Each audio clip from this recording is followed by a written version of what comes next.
किसान भाइयों नमस्कार। उम्मीद करता हूँ आप सब अच्छे होंगे। किसान भाइयों, आज के अपने वीडियो में मैं आप सभी किसान भाइयों को बताने वाला हूँ कि किस तरह से आप अपने धान की फसल से अधिक उत्पादन ले सकते हैं और अपने धान के कल्लों को बढ़ाने के साथ साथ आप अपने धान की बालियों का साइज अधिक से अधिक बढ़ा सकते हैं और आपके धान के दाने अच्छे भरे, सूखी बालियां ना आए, चमक हो। ये सभी जानकारी आज आपको मेरे वीडियो में किसान भाइयों जानने को मिलेगी। इसके साथ साथ ही किसान भाइयों आपको तना छेदक, पत्ती लपेटक, इन सभी कीटों के बारे में भी जानकारी मिलेगी और आपको मैं शुरुआती अवस्था से बताऊंगा कि आपको अपने धान की फसल का रखरखाव किस तरह से करना है, जो कि आपको हार्वेस्टिंग के समय एक अच्छा उत्पादन मिल सके और आप अपने धान की फसल से अच्छा मुनाफा कमा पाएं। तो किसान भाइयों, आपको सबसे पहले अपने खाली पड़े खेत की जुताई अच्छे से कर लेनी है और उसके बाद आपको अपने खेत को पानी भर के अच्छे से उसमें पाटा लगाकर खेत को तैयार कर लेना है। ये सब करने के बाद किसान भाइयों, आपको अपने खेत में धान की ट्रांसप्लांटिंग जो करनी है वो आपको केवल आपके नर्सरी का पौधा 20 से 25 दिन का ही होना चाहिए। जी हाँ किसान मित्रों, अगर आप 20 से 25 दिन की पौध की ट्रांसप्लांटिंग अपने खेत में करते हैं तो इससे किसान मित्रों आपको एक अच्छी उपज मिलने की पूरी पूरी उम्मीद हो जाती है। किसान मित्रों, ट्रांसप्लांटिंग कर देने के बाद फिर आपको अपने धान के खेत में कुछ रासायनिक उर्वरक डालने होते हैं। धान की फसल में या कोई भी फसल हो, आपको मेहनत के साथ साथ समय का भी विशेष ध्यान रखना होता है। अगर आप अपने फसल में समय से उर्वरकों का प्रयोग नहीं करेंगे तो भी किसान मित्रों आपको एक अच्छा उत्पादन नहीं मिलेगा, आप कितनी भी मेहनत अपने खेत में कर लें। तो इसमें सबसे पहले किसान मित्रों आपको क्या करना है कि जो भी आपने अपने धान की रोपाई की है उसमें आपको फास्फोरस एक बहुत जरूरी पोषक तत्व है, इसे आपको अपने धान की फसल में देना है। इसका जो देने का समय है किसान मित्रों, वो आप अपने धान की फसल में 2 से 3 दिन में दे सकते हैं। जी हाँ किसान मित्रों, अगर आप 2 से 3 दिन के अंदर फास्फोरस की पूर्ति अपने धान की फसल में कर लेते हैं तो उससे आपको एक अच्छा फुटाव देखने को मिलेगा और आपके धान के जो पौधे होंगे वो मजबूत होंगे। वैसी के साथ साथ किसान मित्रों, जैसा कि आप फास्फोरस की पूर्ति कर लेते हैं तो आपको किसान मित्रों उसमें फिर कुछ और रासायनिक उर्वरकों का प्रयोग अपने खेत में करना है, जिससे किसान मित्रों आपको अपने धान के पौधों से अधिक कल्ले मिल सके।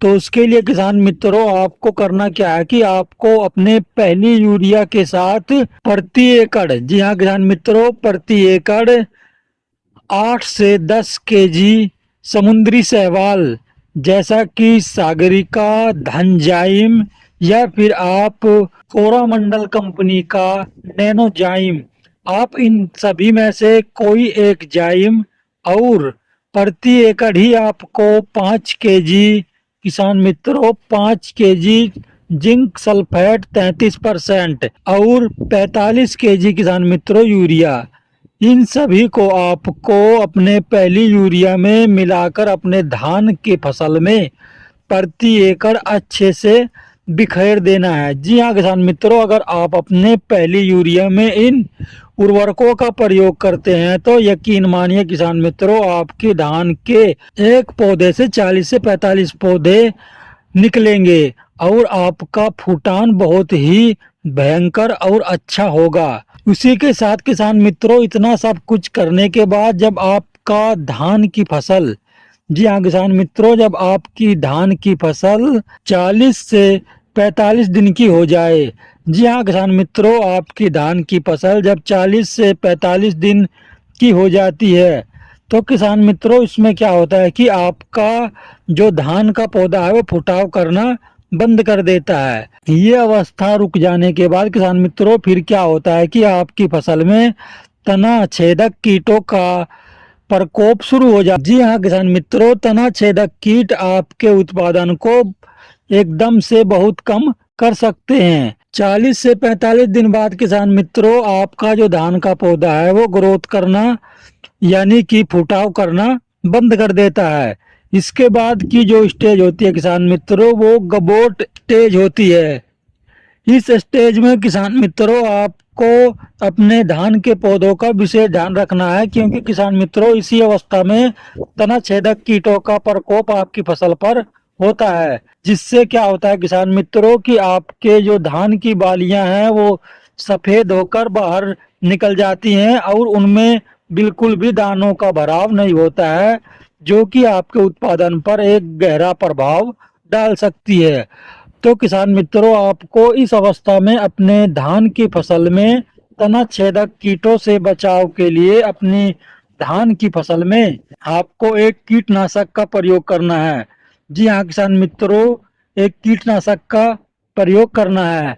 उस कीटनाशक में किसान मित्र परफेनोफोस प्लस साइपरमेथ्रिन और उसके साथ ही किसान मित्रों आप 100 से 150 ml प्रति एकड़ बोरोन का प्रयोग करके किसान मित्रों आप अपने धान की फसल को तना छेदक कीटों से बचा सकते हैं। जी हाँ किसान मित्रों, अगर आपने अपनी फसल को तना छेदक कीटों से बचा लिया तो आपका उत्पादन कम नहीं होगा और अच्छा होगा। उसके बाद की स्टेज जो आती है किसान मित्रों, वो 65 से 70 दिन की जो स्टेज होती है वो है किसान मित्रों बालियां निकलने की स्टेज।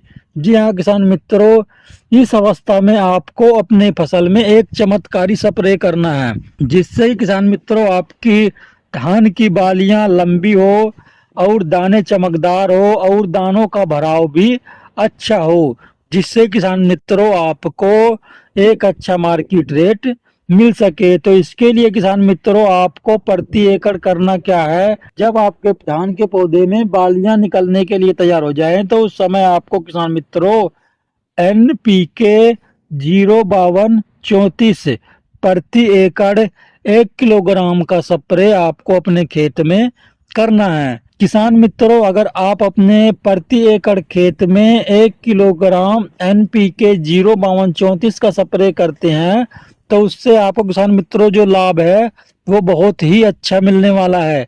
क्योंकि किसान मित्रों, अगर आप 05234 का स्प्रे करते हैं उससे क्या होगा किसान मित्रों कि आपके धान के पौधों को फास्फोरस यानी कि DAP और उसके साथ ही पोटास, इन दोनों पोषक तत्वों की पूर्ति आपके धान के पौधों में हो जाती है। इससे आपको जो लाभ होगा किसान मित्रों वो बहुत ही अच्छा होगा, क्योंकि फास्फोरस जो होता है किसान मित्रों वो आपके धान के पौधों की ग्रोथ के लिए बहुत ही आवश्यक पोषक तत्व होता है।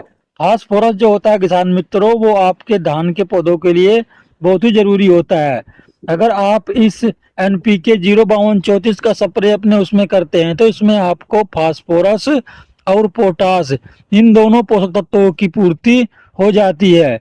इससे क्या होगा किसान मित्रों कि आपका जो धान का पौधा होगा उसमें बालियां मजबूत, लंबी और भरावदार होंगी और अच्छी चमक वाली होंगी। क्योंकि किसान मित्रों पोटास जो होता है वो एक बहुत ही जरूरी पोषक तत्व होता है। इससे क्या होता है कि आपके धान की बालियों में दानों का भराव अच्छा होगा और आपके दानों में चमक भी होगी। वहीं किसान मित्रों फास्फोरस का काम है आपके दानों को मोटा करना और अच्छे से उनमें भराव करना। तो इसलिए किसान मित्रों आपको NPK 05234 का स्प्रे जरूर से जरूर अपने फसल में कर देना है। वहीं किसान मित्रों फिर जो लास्ट अवस्था आती है वो आती है बालियां निकल जाने के बाद। जहाँ किसान मित्रों आपके धान के खेत में बालियां निकल जाएं तो उसके बाद आपको एक लास्ट और अंतिम स्प्रे और करना है। वो है किसान मित्रों NPK 0050। जी हाँ किसान मित्रों, NPK 0050 का स्प्रे अगर आप अपने धान की लास्ट अवस्था में करते हैं तो उससे किसान मित्रों क्या होगा कि आपके धान की जो बालियां हैं उनमें चमक के साथ साथ दानों का भराव भी अधिक होगा और आपकी बालियां खाली नहीं होंगी। सभी बालियों में अच्छे दाने होंगे, वजनदार होंगे। तो किसान मित्रों जिससे कि आपका उत्पादन भी बढ़ेगा और आपको अपने फसल से एक अच्छा मुनाफा भी मिल पाएगा। तो किसान मित्रों, उम्मीद करूंगा कि आज की मेरी वीडियो में आपको मैंने जो जानकारी दी है वो आपको पसंद आई होगी। अगर कोई त्रुटि हो या जानकारी पूर्ण ना हो तो किसान भाइयों आप मुझसे कमेंट्स करके कमेंट्स में मुझसे पूछ सकते हैं। तो किसान मित्रों, मिलता हूं फिर एक नई जानकारी के साथ एक नई वीडियो में। तब तक के लिए नमस्कार। जय हिंद, जय जवान, जय किसान।